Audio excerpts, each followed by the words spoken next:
What's up, YouTube? This is James coming back at you with another informative video. I hope you guys are doing well out there on this beautiful Monday evening. I'm doing really good myself. Shout out to the sister Pauletta Johnson for sending me this particular story right here. It is a very, very sad story, and unfortunately, it's too many situations like this that's occurring here, in this country. You know what I'm saying? I know, things like this happen, outside the country and other, places and all that, but I'm talking about the ones that happen here, and it seems to be so prevalent.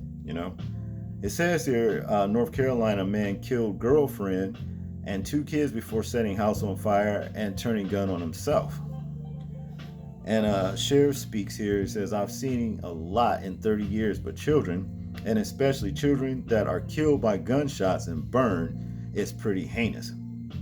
David County Sheriff J.D. Hartman said. All right. I would agree that is very, very heinous. And this is the beautiful young lady and her beautiful two children. I guess that whoever this man was that decided to take their lives and plus, take his, word of advice, to people out there. Look, if you can't get along with someone, even if you do have children by them, just leave, work out arrangements to where you can still see your children and have, visitation rights and all that kind of stuff, take care of your children or whatever. But just leave, because what is the point in killing the people that you claim you love and then turn around and kill yourself too? Makes no sense to me. It's just not worth it. It's not worth it.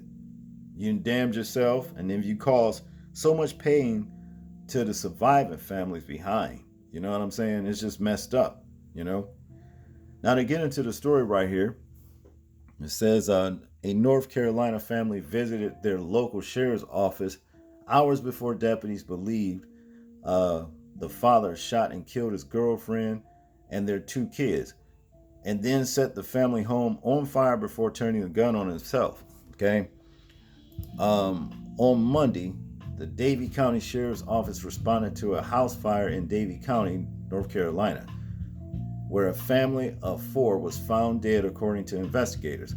Police determined that Ashad Ewing Meeks and his girlfriend, Ashton Brown, both 26, along with their two children, Bella Ewing Meeks, 4, and 8-month-old Brixton Ewing Meeks, had actually come to the sheriff's office just 2 hours before they were found dead.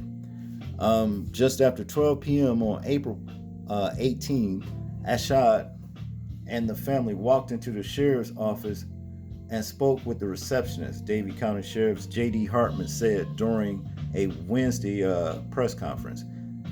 Hartman said they were very vague with what they wanted to discuss, but that they just wanted to talk to an officer. The receptionist repeatedly gave the family a phone number to contact the department, and they left. The visit lasted 4 minutes. Okay, something was going on. You know what I'm saying? It's just too bad that they didn't just, come out with more of what they were trying to say. But some had to be going on for them to go to the police like that and wanting to talk. This is crazy.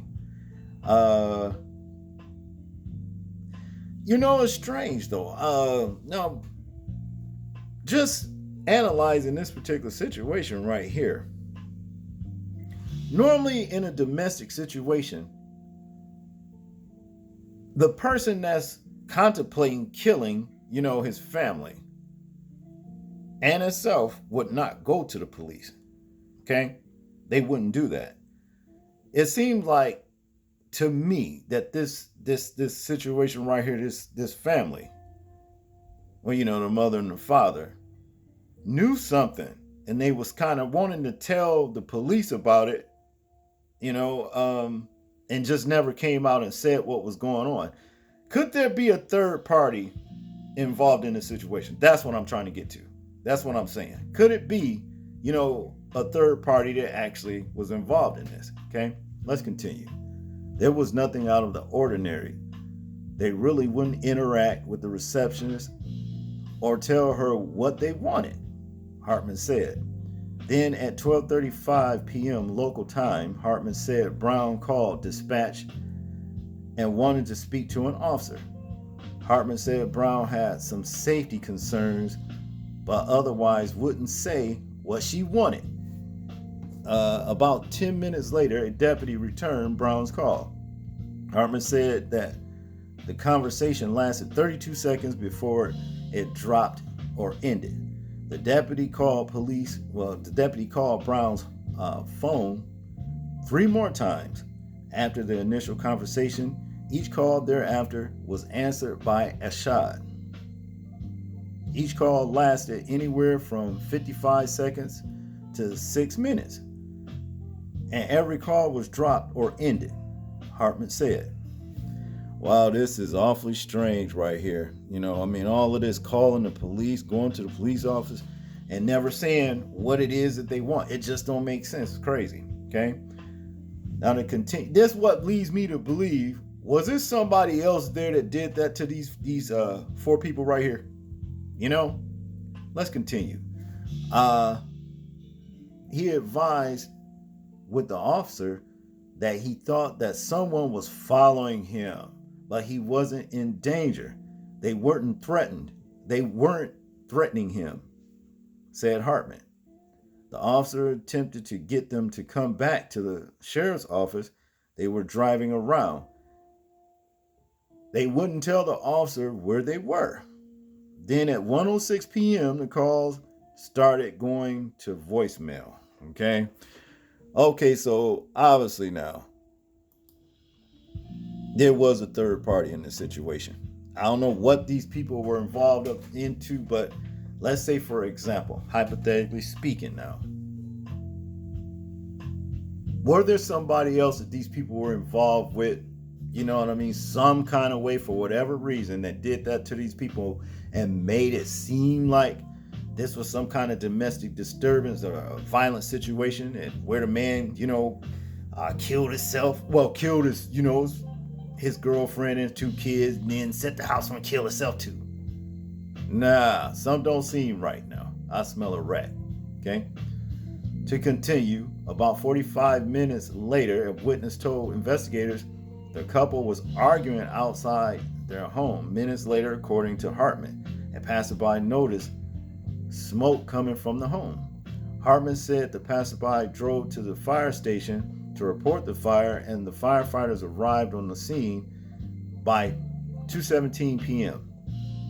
That's when they discovered the bodies of the family scattered throughout the house, all with apparent gunshot wounds. Oh man, wow, that's terrible. All 4 victims are deceased from gunshot wounds, Hartman told reporters. The fire was initially set. Mr. Meeks was deceased from a self-inflicted gunshot wound, and we found the gun that matches all of this actually still in Mr. Meeks' hand. That ain't saying nothing. I've seen too many movies where somebody kills someone and put the gun in their hand and make it look like they did it. Okay? That ain't saying nothing. Okay? Goes on to say here, though, reason why I say that is, why did this man call the police and then say somebody's following me, or it seemed like somebody, but they're not threatening? Something's going on, man. It's too many twists and turns in this situation. It's just straight up mystery. Okay? But it goes on to say here, asked whether this has been the worst crime scene he has ever witnessed, Hartman admitted. I've seen a lot in 30 years, but children, especially children that are killed by gunshot wounds and burned, is pretty heinous.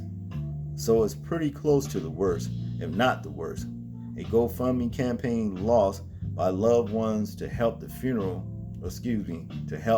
the funeral costs described Brown, Bella, and Brixton as well loved by their community. Brown's role as an early childhood educator allowed her to shine her light and love on several families in their community, read the fundraiser description. She loved her students and went the extra mile to make sure they were cared for as her own. Ashton lived to the best mother she could be. Ashton lived to be the best mother that she could be for 2 children, Bella and Braxton. We are saddened by this sudden tragedy and wish to honor and remember them as such. Okay? Very, very sad. It's terrible, terrible, terrible, terrible. It's a mystery, though, I'll tell you that. And I hope that the police get to the bottom of it. Because it just doesn't seem right that this... Why are they going to the police? I mean, were these people involved with some shady-like folks or was kind of scared and hesitant to tell and these people was going to kill them? I don't know. But if that were the case, they should have just told it. They should have told it. No telling.